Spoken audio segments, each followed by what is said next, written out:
Passo 1. Passo da realidade. Reconheço que não sou Deus. Passo 2. Passo da esperança. Reconheço que Deus existe, se importa comigo e tem poder para me ajudar. Passo 3. Passo do compromisso. Escolho confiar toda a minha vida e vontade aos cuidados e controle de Cristo. Passo 4. Passo da limpeza. Unilateral e abertamente analiso e confesso minhas falhas a mim mesmo, a Deus e a alguém da minha confiança. Passo 5. Passo da transformação. Peço humildemente que Deus remova meus defeitos de caráter e voluntariamente me submeto a cada mudança que Ele queira fazer em minha vida. Passo 6. Passo da reparação. Examino todos os meus relacionamentos, oferecendo perdão àqueles que me fizeram mal e reparando os danos que causei a outras pessoas, exceto quando fazê-lo provocaria mais danos a essas pessoas ou a terceiros. Passo 7. Passo da manutenção. Reservo diariamente um tempo com Deus para autoavaliação, leitura da Bíblia e oração, a fim de conhecer a Deus e a sua vontade para a minha vida e obter a força para segui-la. Passo 8. Passo do compartilhar. Anuncio pelo meu exemplo, como pelas minhas palavras, essas boas novas a outros, conforme agrada a Deus me usar.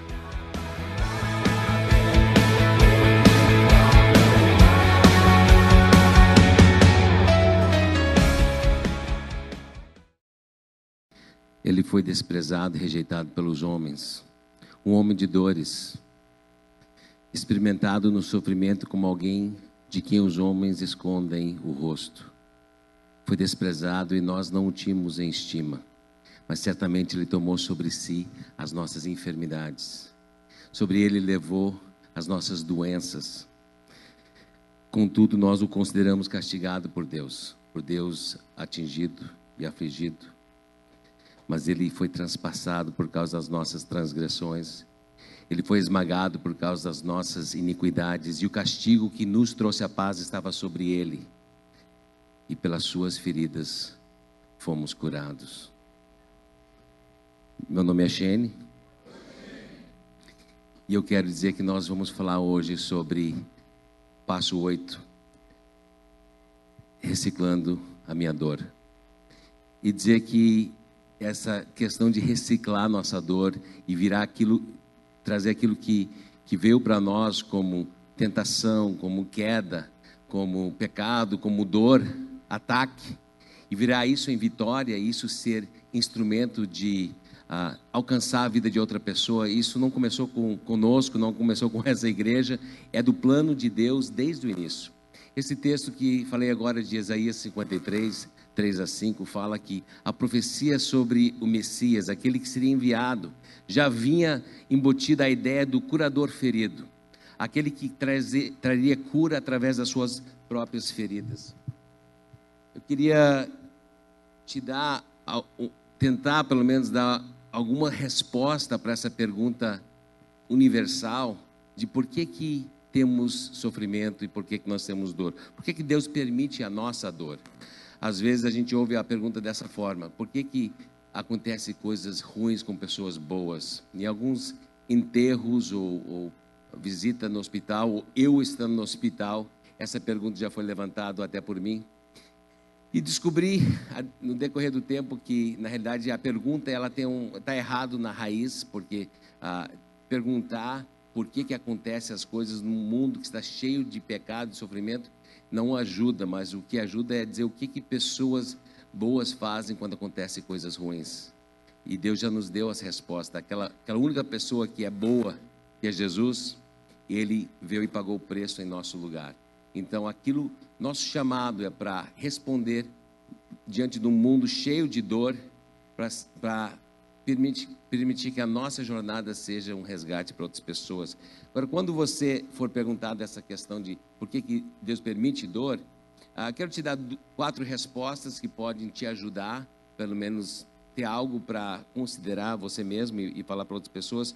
Primeiro, porque como consequência da minha capacidade de escolha, existe dor no mundo. Em outras palavras, o amor genuíno permite livre-arbítrio, uma liberdade de escolha que é tanto bênção como responsabilidade. Quando Deus criou o mundo, nos fez na imagem dele e nos deu livre-arbítrio, ele permitiu que a gente fizesse escolhas ali. E aquela escolha de comer de uma árvore do conhecimento do bem e do mal fez que tivesse hoje 7 bilhões de juízes na Terra. Pessoas que dizem que eles que sabem a diferença entre o bem e o mal. E essas escolhas, muitas erradas, trazem uma consequência. E às vezes traz uma consequência sobre a sua própria vida, mas às vezes, se é uma escolha de alguém que está liderando uma família, traz para toda a família aquela consequência. E se é um pecado contra um povo, contra um vizinho, traz consequências generalizadas para outras pessoas. Então, uma das respostas da existência de dor não foi a escolha de Deus, ele decidiu nos criar com escolha. Porque o amor genuíno necessita essa possibilidade de a gente escolher ele ou não. Mas com aquela escolha a gente tem feito escolhas erradas. Todos nós temos feito escolhas erradas que têm consequências. Uma segunda razão pelo qual existe sofrimento e dor no mundo é para chamar a minha atenção. E C.S. Lewis diz o seguinte: a dor insiste em ser atendida. Deus sussurra por nossos prazeres, fala em nossas consciências, mas grita em nossas dores. É o seu megafone para despertar o mundo surdo. O que ele está dizendo é que Deus pega a nossa atenção desse jeito. Eu sei que a minha vida é assim. Várias vezes Deus pegou bem a minha atenção, quando eu fui parar no hospital, ou quando eu fiquei sem alguma coisa e comecei a sentir o aperto daquele momento, e Deus pegou a minha atenção de uma forma que Ele não pegava antes, onde eu tive que clamar. Em inglês a gente tem um termo para isso chamado foxhole prayer. É a oração daquela trincheira de guerra, né? É uma oração de trincheira. Não sei se tem isso aqui, mas é aquela oração famosa de tu tá ali na guerra e Deus me tira dessa. Mas é uma maneira que Deus nos atrai a Ele. Terceira razão que existe sofrimento e dor no mundo é para ensinar-me a depender dEle. Gosto muito dessa frase, vem do Ministério Celebrando Restauração. Eu acredito que seja do Rick Warren, pastor. Você não sabe que Deus é tudo que você precisa até que compreenda que Ele é tudo que você tem. A gente pensa que nós temos nossas próprias tochas para acender, nós temos nossos próprios jeitinhos e quebra-galhos e tudo, e finalmente nós chegamos ao fim da nossa capacidade e aí Deus diz: não, mas você não me procurou até agora, porque Deus teve que nos mostrar que Ele é tudo que nós temos, e a dor e o sofrimento nos trazem a porta de Deus para entender que Ele é tudo que nós temos. Quarto, para dar-me um ministério que sirva a outros. E mais uma frase do Ministério Celebrando Restauração: Deus nunca desperdiça uma dor, mas nós podemos desperdiçá-la se não aprendermos com ela e se não compartilharmos isso com outros.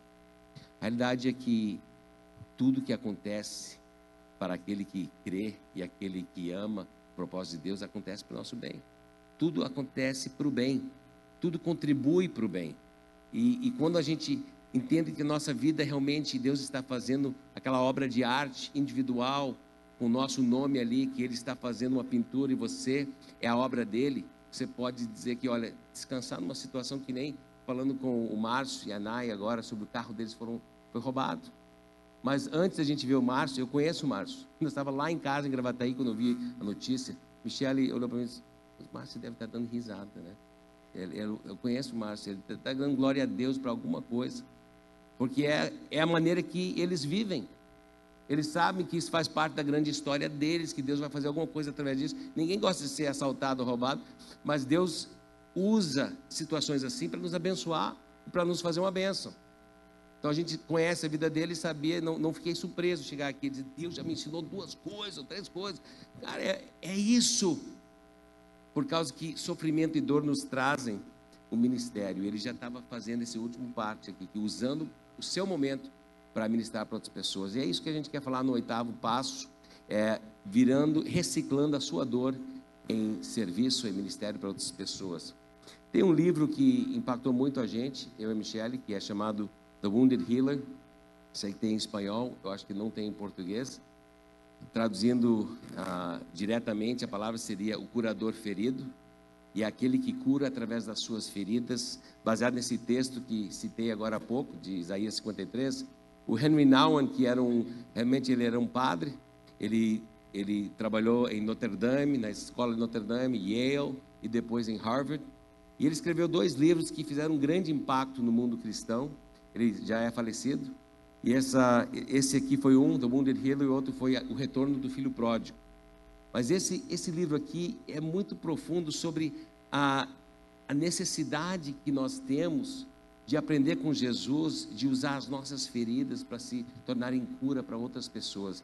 Então, eu peguei 4 citações do livro, traduzi com a ajuda do meu amigo Google, e eu quero compartilhar com vocês. A primeira é: nossa própria experiência com solidão, depressão e medo pode se tornar um presente para outros, especialmente quando recebemos bons cuidados. Eis a necessidade de envolvimento com outras pessoas, né? Você precisa ter bons cuidados para você poder depois curar bem, para você poder servir outras pessoas. Então, enquanto nossas feridas estiverem abertas e sangrando, então nós já vimos bem a diferença entre o que é alguém que foi curado sobre aquilo e está relatando aquilo para abençoar outra pessoa, ou que ainda está amargurado. Muitas vezes dicas são, a pessoa ainda fala muito em si mesmo. Eles me atacaram, fizeram isso contra mim, fizeram isso. E quando a pessoa foca muito neles e não no que Deus ensinou para eles através disso, eles ainda estão sangrando e aquela situação ainda está em fase de cura. Outra dica do livro: o início e o fim de toda liderança cristã está em dar sua vida pelos outros, para fazer suas próprias experiências dolorosas e alegres disponíveis como fontes de esclarecimento e compreensão. É isso aí. Não é só as dores, mas as alegres, mas fazer a nossa jornada disponível para outras pessoas. E você vai ver isso muito aqui. Pessoas falam conosco: pai, eu fui na igreja visitar, o pastor falou da fragilidade dele, nunca tinha ouvido falar disso. Mas é que nós estamos juntos nessa jornada. Deus está nos restaurando. E nós temos coisas muito alegres para falar, de restaurações há anos que Deus fez na nossa vida. E temos, às vezes, batalhas daquela semana para que Deus ainda está trabalhando. Mas a nossa vida, tanto as dolorosas experiências e alegres, disponíveis como fontes de esclarecimento e compreensão. A dor compartilhada não é mais paralisante, mas mobilizadora, quando entendida como um caminho para a libertação. Sabe que quando algo acontece que nos paralisa, e ela realmente nos torna pessoas... Eu já tive experiências, imagino que você não quer nem sair da cama. Alguma mágoa profunda e você fica paralisado, e quando você permite Deus tratar isso, dentro desses outros 7 passos da restauração, saindo da negação, né, perdoando, fazendo restituição, todos esses passos que as últimas 7 semanas a gente falou, quando a gente permite isso acontecer, aquela dor não nos paralisa mais, ela nos mobiliza para servir outras pessoas, porque nós fomos libertados, nós podemos compartilhar essa liberdade. Ninguém escapa de ser ferido. A questão principal não é como podemos esconder nossas feridas para que não tenhamos vergonha, mas como podemos colocar a nossa ferida a serviço de outros. Quando nossas feridas deixam de ser uma fonte de vergonha e se tornam uma fonte de cura, nós nos tornamos curadores feridos. Então, eu queria falar sobre isso hoje. Como Deus pode fazer você um curador ferido, uma pessoa que experimenta a cura de Deus na sua vida, e isso vem a ser um ministério, vem a ser uma maneira de servir. Mas eu também tenho que falar da minha família, porque nossa história passa por isso.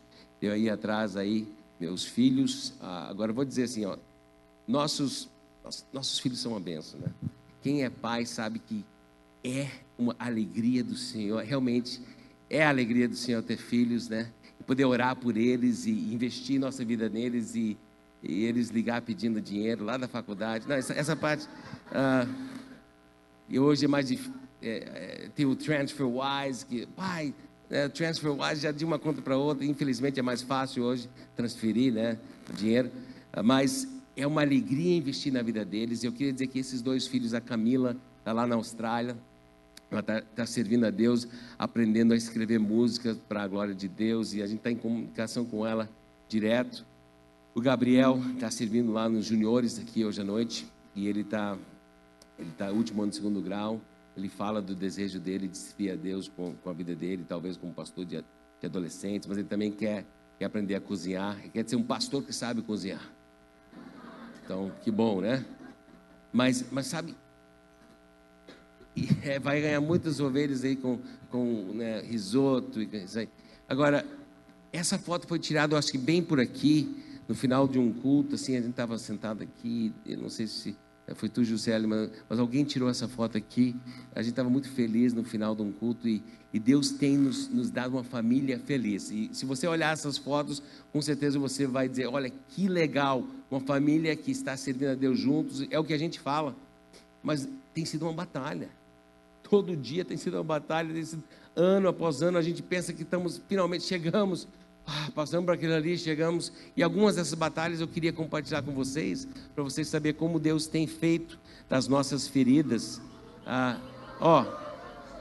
Amanhã essa foto vai fazer, isso sou eu, antes, isso aí é antes, né? Antes de eu ficar maduro, antes de eu amadurecer o meu estilo. Aquilo ali nem tinha muito barba naquela época. Bem, amanhã essa foto faz 25 anos. Amanhã. 25 anos. E se eu pudesse falar com esse cara naquele dia, você deu 25 anos atrás, meu filho, quer dizer, tu não sabe o que vem pela frente, meu Deus. Ele não sabia o que vinha pela frente. 6 dias depois dessa foto, nós pegamos um avião para vir começar o ministério no Brasil. Nós tínhamos 21 anos cada um, e o que a gente estava preparado para o ministério é o seguinte: a gente tinha faculdade bíblica, e bom coração, né? A gente estava querendo servir a Deus, não, o coração ia se desenvolvendo, mas temos boa vontade para servir a Deus. Mas vinha muitas coisas pela frente, que se ele soubesse naquela época, eu acho que ele ia desistir mesmo. Mas o que Deus foi nos dando vitórias? Pode ver os filhos, né? E Gabriel, quando ele tinha 6 anos, muitos já conhecem essa história. Nós estávamos na praia, dando um estudo bíblico lá, e o Gabriel foi atingido lá num trapicho lá de barco, foi atingido por uma barra de ferro, e nós chegamos no hospital. Ele perdeu um pedaço do crânio mesmo, eu segurando meu filho e olhando para ele no carro indo para o hospital, parou de respirar, o coração parou, e os olhos abertos, chegamos lá e eu perdi meu filho. E eu ficava orando, Deus salva meu filho, Deus salva meu filho, Deus salva meu filho. E nós entramos lá na emergência, botamos ele lá, eles começaram a fazer aquela massagem cardíaca, e o mundo parou para mim naquele momento. E um minuto depois, mais ou menos, ele ficou uns 3 minutos morto, e ele voltou. Deus trouxe ele de volta. Ele chorou, e a gente, obrigado. Mas aí era aquela questão de coma, e depois acordou, se ele ia poder falar, e Deus, 14 dias depois nós estávamos em casa, ele falando inglês e português e pulando, e Deus, glória a Deus, glória a Deus, glória a Deus. E o Márcio, nós estávamos falando agora, né? Ele recebeu uma ligação parecida com o que eu recebi quando o Gabriel estava ainda em coma. Alguém me querendo dizer o bem, né? Querendo ajudar, disse: olha, Xênio, tu não merece isso aí. E o Márcio, sobre o carro dele sendo roubado: não, Márcio, vocês não merecem isso aí. E a minha resposta, eu disse para ele, minha resposta foi: é verdade. 6 anos com o Gabriel, eu não mereci isso. Deus me deu aquele guri para todo esse tempo. Agora, se ele vai levar ou não, a decisão é dele, mas eu não mereço mesmo ser pai desse guri que fala de Jesus já com 6 anos. E nós precisamos entender que não tem nada a ver o resultado final com o merecimento nosso. Deus tem um plano que Ele está realizando, e nós estamos aqui sem entender esse plano, clamando, sendo atraído para Ele, clamando, às vezes perdido e pedindo socorro. E Deus usa pessoas que estão do nosso lado, que já passaram por alguma coisa, que eles têm a graça de Deus sobre a vida deles, para abençoar a gente no momento de crise. É isso. Por isso que é tão importante hoje você se entregar para ser uma pessoa que não só é curada, mas que se torna um curador ferido, uma pessoa que cura a partir das suas feridas. Então a gente passou por aquilo com Gabriel, e depois veio a Camila, com 10 anos de idade. Ela veio me acordar uma noite, chorando, e ela abriu uma situação que nenhum pai quer ouvir, que ela passou por uma situação que depois a gente entendeu que foi um abuso. Naquele momento eu não estava pronto para ouvir alguma coisa da minha filha, assim, e eu não entendi, eu não sabia o que dizer, comecei a citar provérbios para ela, uma forma assim, palavras de julgamento. Deus, que pai despreparado. Mas Deus teve muita graça comigo, e eu pude depois ver que o que eu mais precisava oferecer para a Camila era amor e entendimento, e ela já me perdoou também como pai de ter citado provérbios sobre o mau caminho para ela, quando ela veio abrir com 10 anos a vida dela para mim, e Deus foi me curando. Eu nunca mais fui a mesma pessoa depois que aconteceu com Gabriel, e eu nunca mais fui a mesma pessoa depois que a Camila abriu a vida dela, e ela começamos a caminhar com ela para a cura da vida dela, daquilo que tinha acontecido.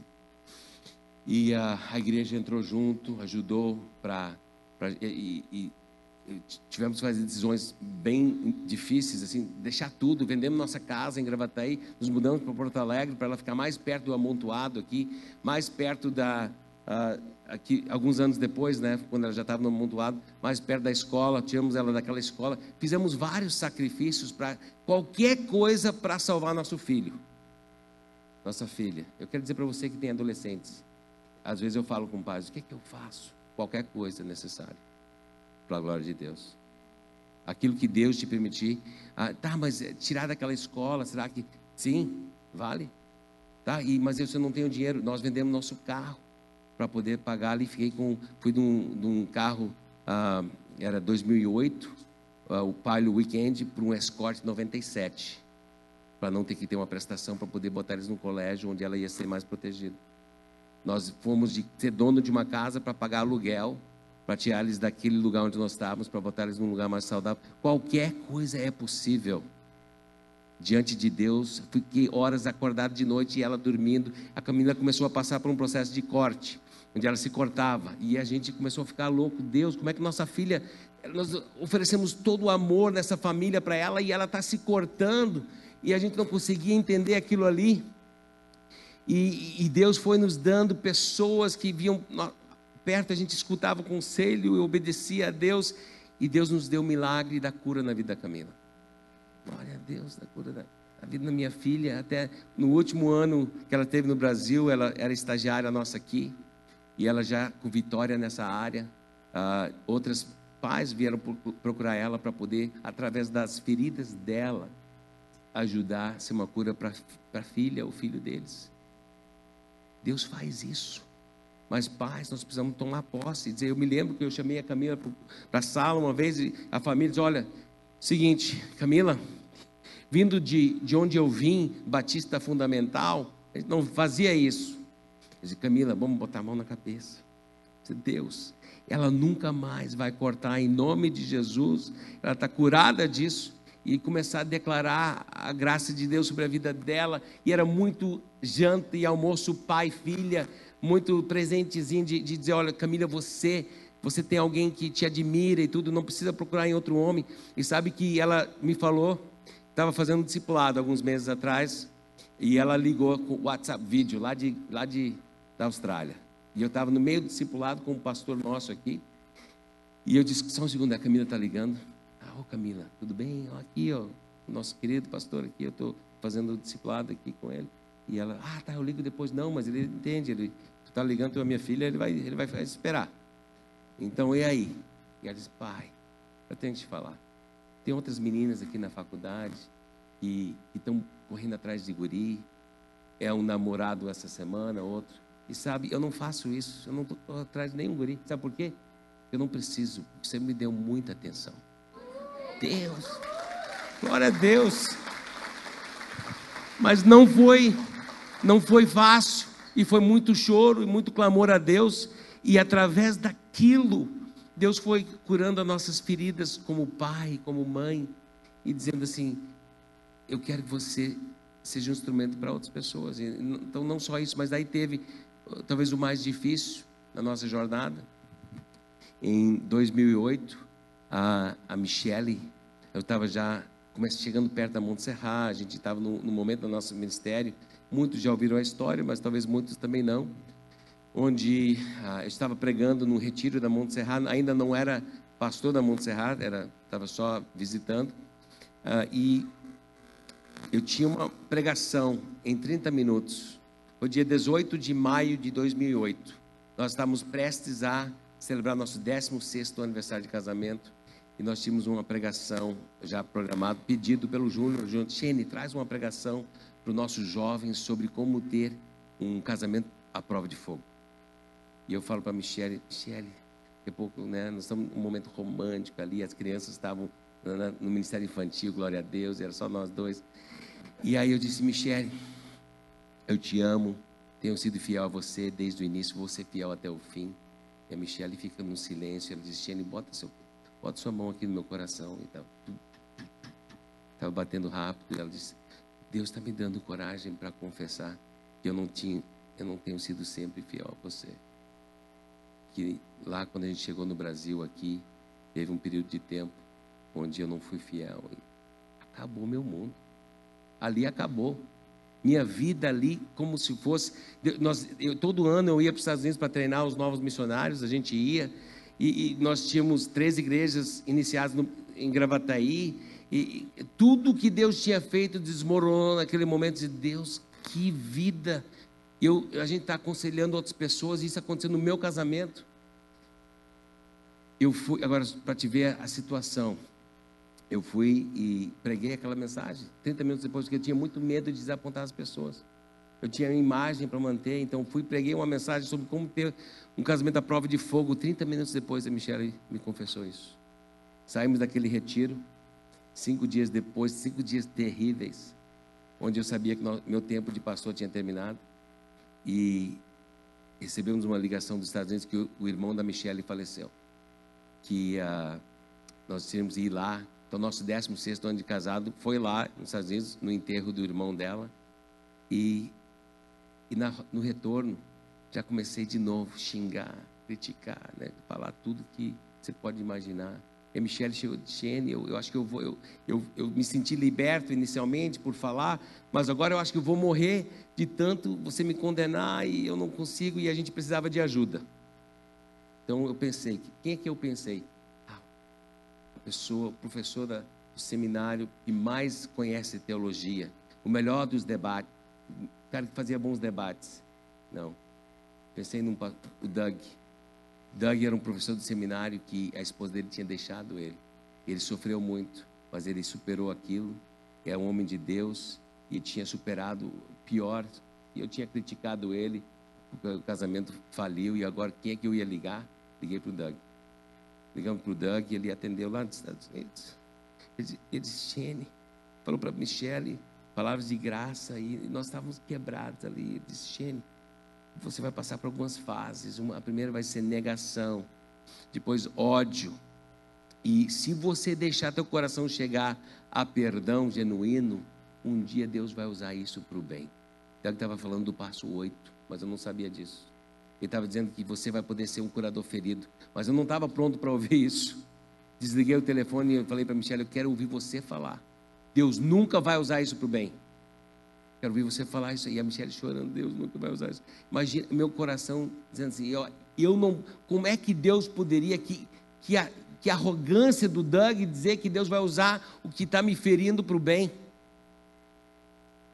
E a gente precisava de ajuda, e o Doug tinha dito, procura alguém aí, e a gente procurou um senhor muito cheio de graça, o Werner, o senhor que é conselheiro lá em Gramado. A gente foi lá e ouvimos do Werner palavras de esperança, e aí tivemos coragem. Aí, o teste recém estava chamando a gente para a equipe. Então eu marquei um café com o teste para dizer que não vai dar certo. Eu só quero te dizer que não tenha mais expectativa da gente, não tem mais ministério para a gente. Acabou. Michele confessou uma coisa que não tem volta, um casamento de um pastor desse jeito. E o teste falou ali naquele café, lá perto do Iguatemi, naquele posto lá. Ele disse: Shane, tua esposa confessou, Shane. Glória a Deus. Ela ficou 6 anos fora daquela situação e depois teve coragem de confessar. Se você deixar Deus restaurar a tua vida, vocês vão ser mais usados no futuro do que no passado. Eu disse: não, isso não existe, teste, isso não existe. Mas aí eu liguei lá para o nosso pastor lá nos Estados Unidos. Disse: pastor, aconteceu isso aqui. Ele disse: Shane, essa igreja aí, eles querem trabalhar na restauração, seus filhos são brasileiros, né? E tudo. Faz o seguinte, fica aí e deixa essa igreja ministrar na vida de vocês. Acha? Sim, vocês vão ser mais usados no futuro do que no passado. Quer dizer, eles estavam falando do passo 8 ali, eu não estava entendendo. Eles estavam dizendo que se eu permitisse Deus curar isso aí, um momento que nem hoje ia acontecer. Mas eu não conseguia enxergar isso lá atrás. A gente não vê isso aqui lá. Mas pela fé, pessoas que estavam do meu lado estavam dizendo: vai acontecer um dia onde Deus vai usar isso para o bem. Sua vida não terminou. E eu quero falar diretamente para você, cada um que está aqui. Eu não sei qual é a situação que você está passando, mas eu quero dizer que sua vida não terminou. Existe o passo 8 lá. Existe um momento onde Deus vai pegar tudo que você está passando hoje e você vai deixar Ele restaurar e curar isso, e você vai usar isso para o bem. E as pessoas em sua volta, sua família vai ser glorificada, eles vão ser abençoados por causa disso. Então, a gente teve essa foto aqui, é do nosso um ano depois. Um ano depois, a gente teve como é que se celebra para todo mundo saber que a renovação de votos? Mas a gente fez essa pergunta: como é que a gente vai deixar todo mundo saber o que se faz quando acontece pior no casamento? Vamos fazer uma grande celebração.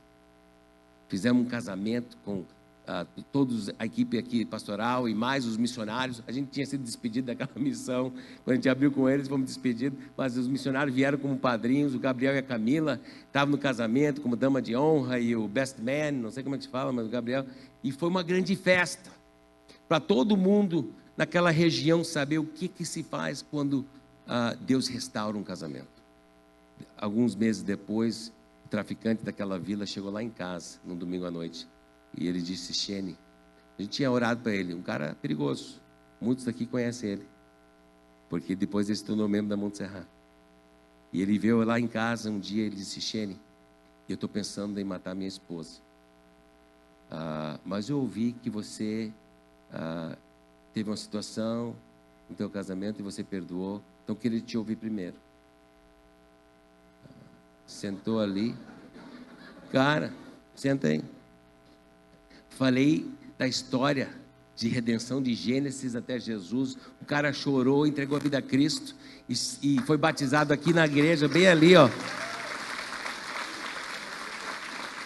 Feridas se tornando cura. E aí eu e Michele, nós sentamos num sofá igual esse aqui, ó. E a gente, com o vídeo rolando, que nem esse, vamos chamar aquele sofá de sofá 1.7. Foi no nosso 17º, isso mesmo, ano de casado. E a gente filmou um vídeo que a gente orou muito. E agora eu quero chamar a Michele, 25 anos, esse é o sofá 2.5. Vem pra cá, Michele.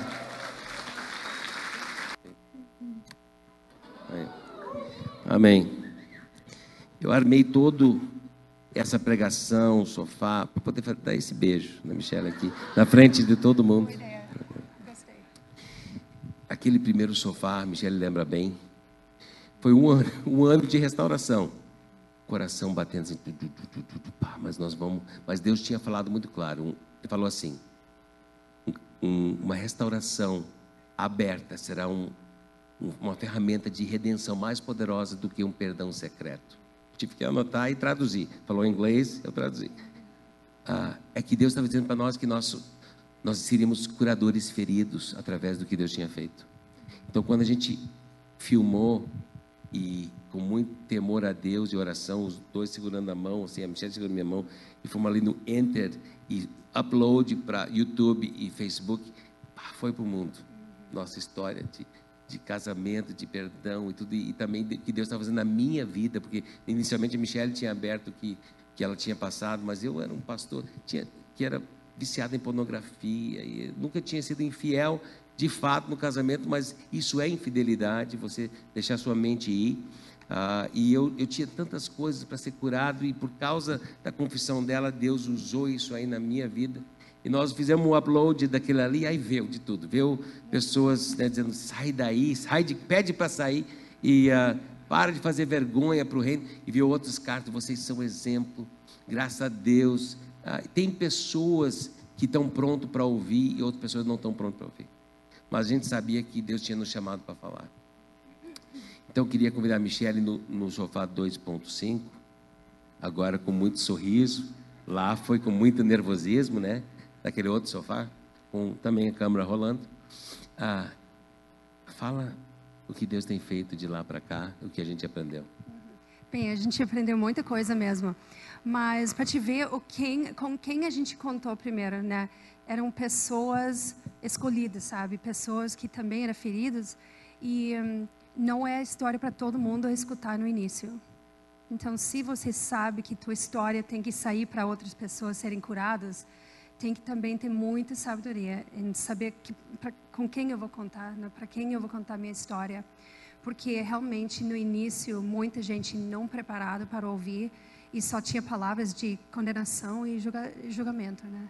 Então pessoas falam, por que tu não falou para nós primeiro? Porque vocês são, não, por essa atitude que a gente não falou contigo primeiro, né? E isso é uma coisa. Verdade. E outra coisa é que manter-se no silêncio é uma proteção. Ninguém precisa saber quem tu és de verdade. Tu manter-se bem seguro atrás da tua imagem.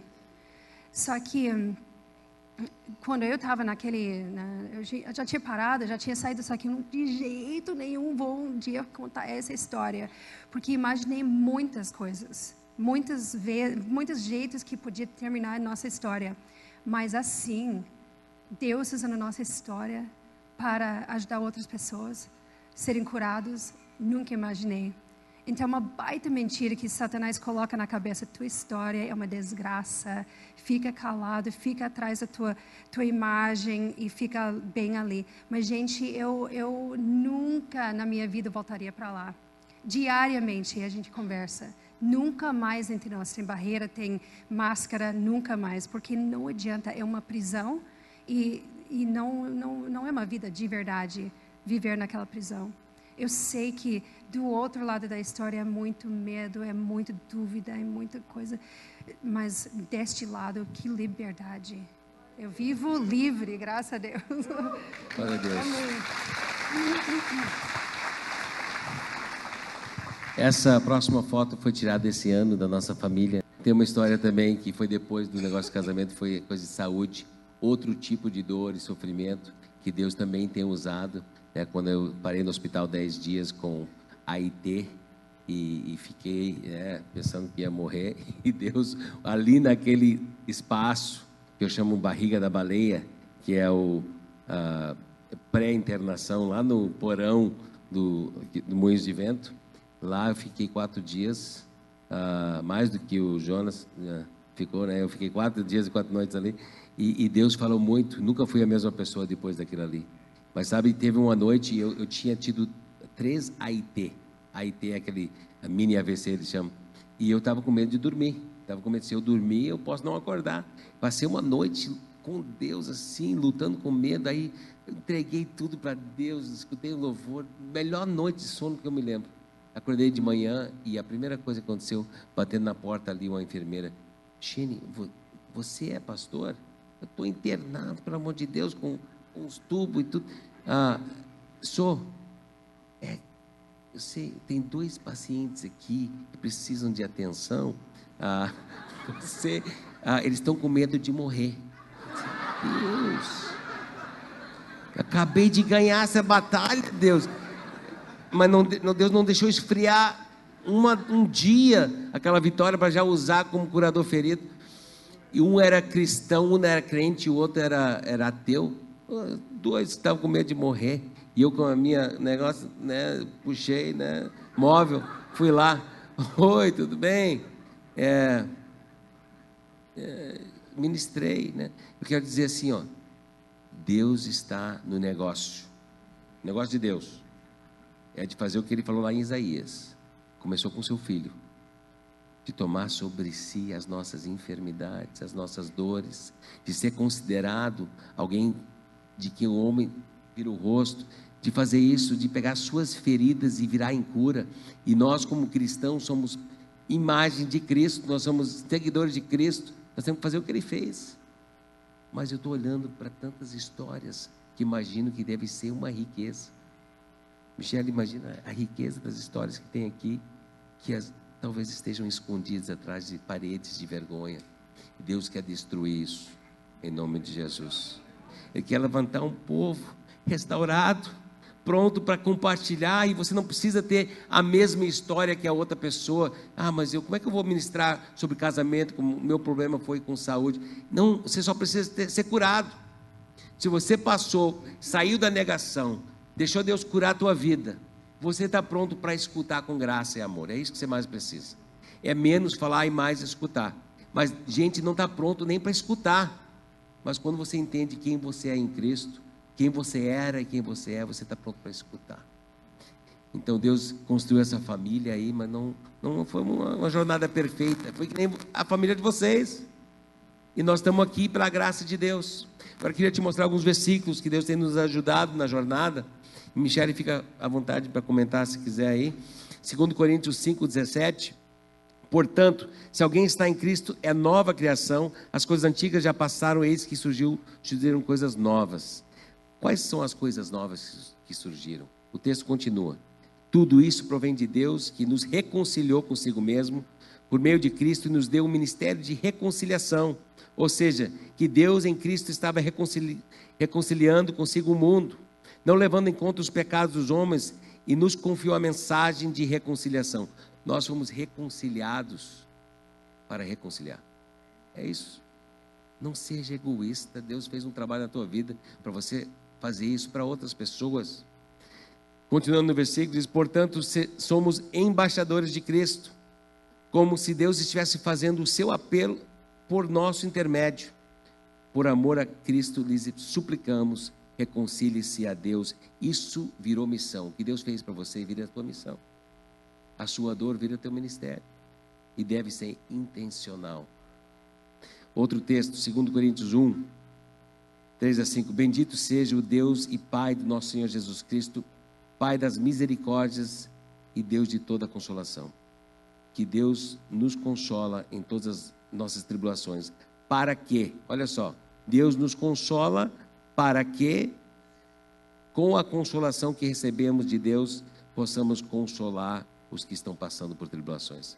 Por que Deus te trouxe aqui para Montserrat? De repente você diz assim: eu gosto muito dessa igreja, porque aqui eu sinto que eu sou amado e que eu sou recebido com graça. Graças a Deus. É isso que a gente quer. Nós queremos que você se sinta amado e cuidado. Para quê? Para você amar e cuidar de outras pessoas.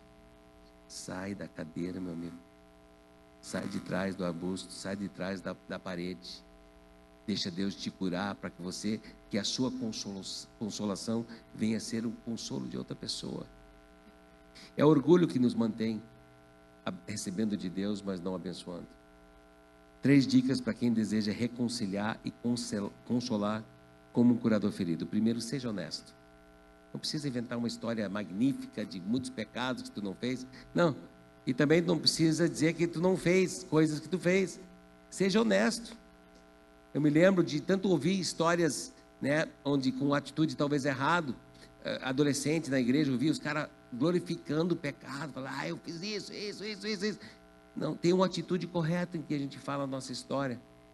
E eu me lembro que quando eu estava fumando maconha como adolescente, eu pensei: mas um dia eu posso entregar minha vida a Cristo mesmo. E aí como é que eu vou dizer que eu só fumei maconha?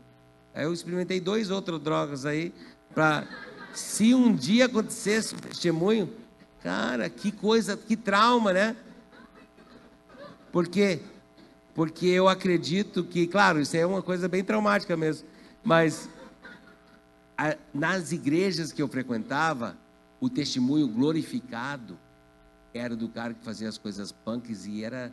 Como é que eu queria ser uma vida, né? Eu queria ter uma vida punk para Deus, talvez, né? Seja honesto. Seja honesto. A tua história, ela é profunda. A tua história é profunda. Pode ser um relacionamento quebrado com teu pai. É profundo. É a tua história. Seja humilde. Seja humilde. E como é que você vai saber se está sendo humilde? Ouça antes de falar. Ouça. Pessoas...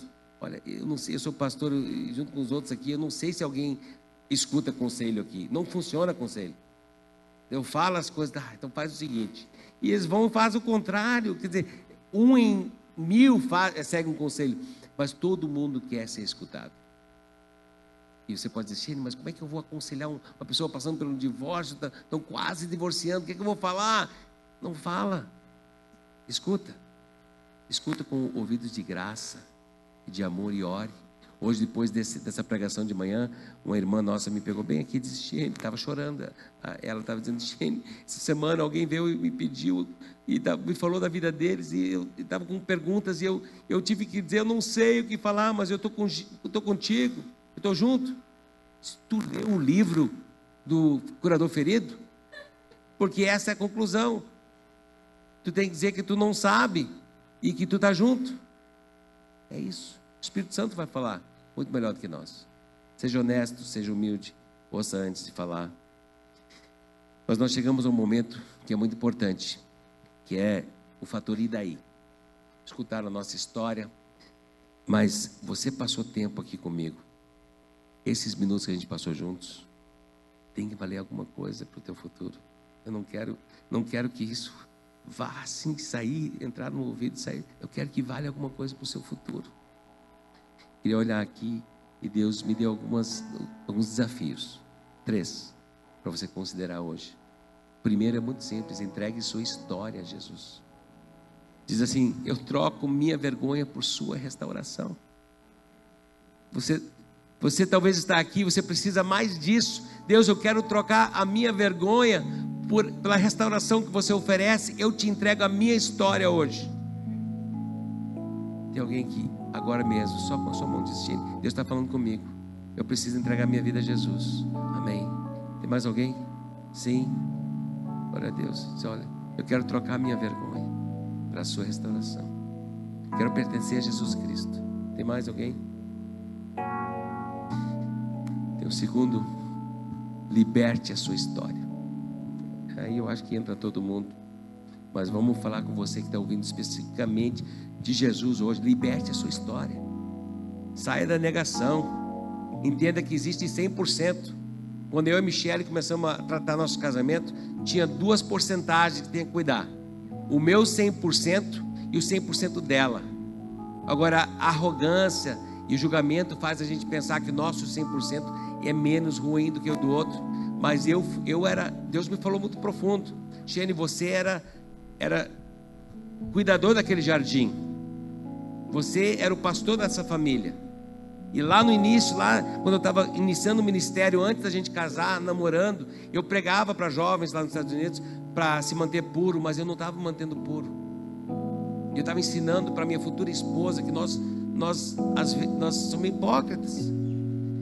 E lá fomos viver a consequência lá no futuro. Deus falou para mim, Shane, você tem responsabilidade no que aconteceu. E você está pronto para sair da negação, libertar a sua história de verdade, para Deus entrar ali e começar a curar? Ou você fica empurrando sempre a culpa para os outros? Eu estou nessa situação financeira por causa daquele ali, eu estou aqui por causa daquela pessoa.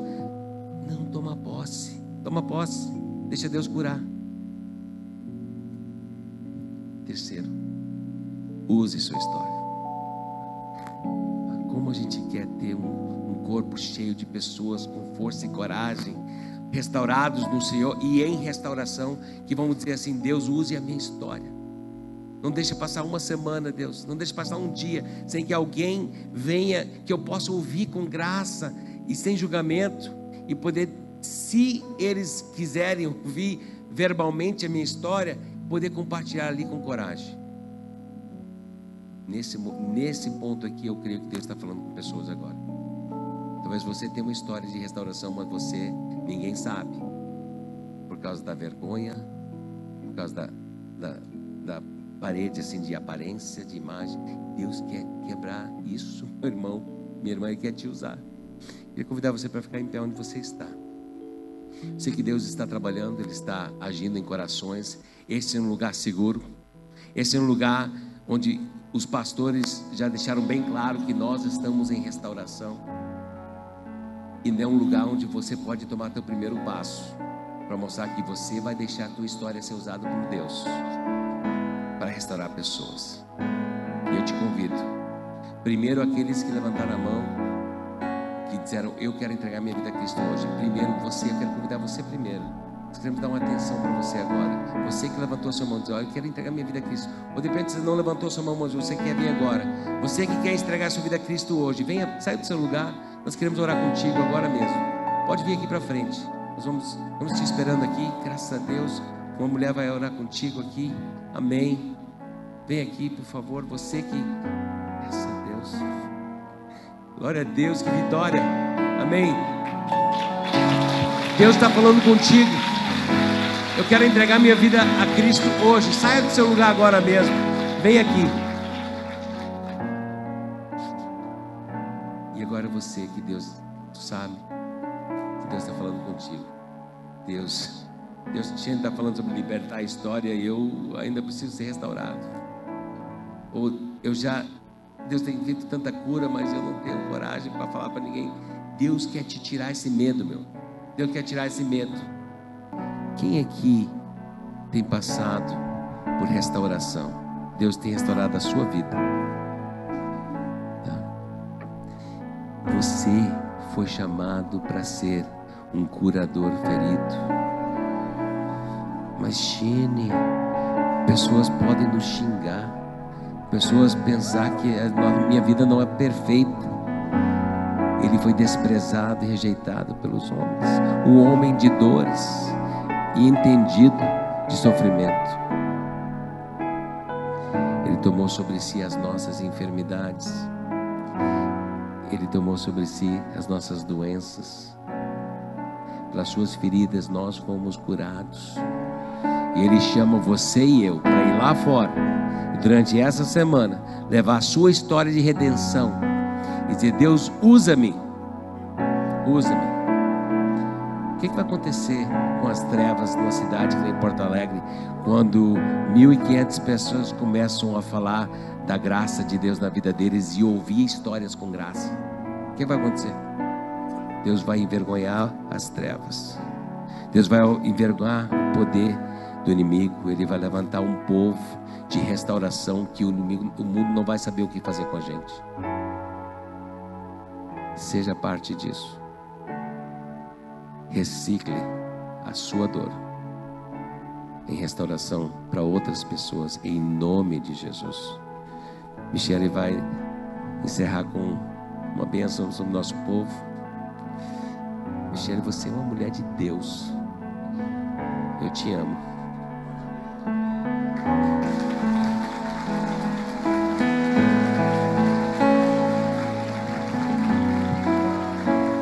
Deus, te agradecemos mais uma vez por essa noite, Pai. E te agradeço, Pai, cada vez que tive uma oportunidade de contar minha história, vi que não era mais minha história, era a tua história. A história da tua restauração na minha vida, Pai. Pega uma coisa tão ruim e faz em coisa tão linda, Pai. Eu peço, Pai, que cada vez que eu dava minha história também, Pai, eu via outra coisa. Quantas histórias estão aqui para contar, Pai? Minha é uma só, de milhares de histórias, Pai. O território onde que a gente anda é um lugar, mas todo este povo, Pai, é todo pela cidade, Pai, pelo este estado, por este país do Brasil, Pai, aonde que a gente não vai, mas eles sim vão, Pai. Então, por favor, dá essa coragem que precisa, os primeiros passos do processo de abrir a história e curar. Se foram curados, então, para curar, Pai. Eu lembro dos princípios daquele livro que se a gente foi curado pelas feridas de Jesus Cristo, então por que os outros não podem ser curados pelas nossas feridas, Pai? Use-nos, Pai. Aqui a gente está aqui para ser usada por Ti, Pai, em nome de Jesus Cristo. Profetizo a nossa igreja ser a igreja de curadores, Pai. Amém e amém.